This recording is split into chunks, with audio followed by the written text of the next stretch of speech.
Hello guys, അങ്ങനെ നമ്മുടെ മഴ തോരും മുമ്പേ പുതിയ പ്രമോല് നമ്മുടെ ഗംഗേട്ടനും ശിവേട്ടനും കൂടി ബാലചന്ദ്രന്റെ അടുത്ത് വന്ന് സംസാരിക്കുകയാണ്. ഇനി സ്റ്റാൻലി അലീനയെ സ്വീകരിച്ചില്ലെങ്കിൽ ഇനി എന്ത് വഴിയാണ് കണ്ടുവച്ചിട്ടുള്ളത് എന്നും ചോദിക്കുന്നുണ്ട് നമ്മുടെ ബാലചന്ദ്രന്റെ അടുത്ത്. അപ്പൊ ബാലചന്ദ്രൻ പറയുന്നുണ്ട് ഒരു വഴി കൂടെ ഉണ്ട് എന്ന് കലിപ്പി തന്നെയാണ് പറയുന്നത്. മിക്കവാറും വൈജയന്തിയെ സത്യങ്ങൾ അറിയിക്കുന്ന ഒരു വഴിയായിരിക്കും നമ്മുടെ ബാലചന്ദ്രൻ ഉദ്ദേശിക്കുന്നത്. അത് നമ്മുടെ സഹോദരങ്ങളോട്, അതായത് ശിവേട്ടനോടും ഗംഗേട്ടനോടും പറയുന്നുണ്ട്. ഇവരൊക്കെ കൂടി ആകെ ഷോക്കേറ്റ പോലെ നിൽക്കുന്നുണ്ട്.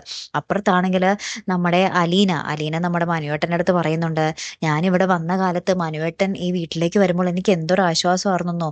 ഇനി ഒന്നും പേടിക്കണ്ട, ഇയാളുണ്ടല്ലോ എന്നുള്ളൊരു തോന്നലായിരുന്നു മനുവേട്ടനെ കാണുമ്പോൾ എന്നൊക്കെ പറയുവാണ്. അതിനുശേഷം നമ്മുടെ കൃഷ്ണമോള് നമ്മുടെ മനുവേട്ടനോട് പറയുന്നുണ്ട്, അച്ഛൻ അലീന ചേച്ചിക്ക് നിൽക്കാനുള്ള സ്ഥലമൊക്കെ നോക്കി വെച്ചിട്ടാ വരുന്നേ എന്ന് പറയുകയാണ്. അപ്പൊ ഇത് കേട്ടപാടെ നമ്മുടെ മനു ഭയങ്കര സങ്കടപ്പെട്ട് നിൽക്കുന്നുണ്ട്. എന്നിട്ട് മനു ഭയങ്കരമായിട്ട് വിതുമ്പിട്ടാട്ടോ പറയുന്നേ, എനിക്കെന്തോ വലിയ സങ്കടമുണ്ട്, എന്തോ പറയണോന്ന് എനിക്ക് മനസ്സിലാവണില്ല, എന്ത് ചെയ്യണോന്നും അറിയില്ല, ആരൊക്കെയോ എന്നെ പാതി വഴിയിൽ ഉപേക്ഷിച്ച് പോകുന്ന പോലെ ഒരു ഫീലാണ് എനിക്ക് എന്നൊക്കെ പറയുകയാണ്. അപ്പൊ അലീനയും ഭയങ്കര സങ്കടപ്പെട്ട് നിൽക്കുന്നുണ്ട്. അലീനയ്ക്ക് നമ്മുടെ മനുവിനെ ആശ്വസിപ്പിക്കാൻ പറ്റുന്നില്ല.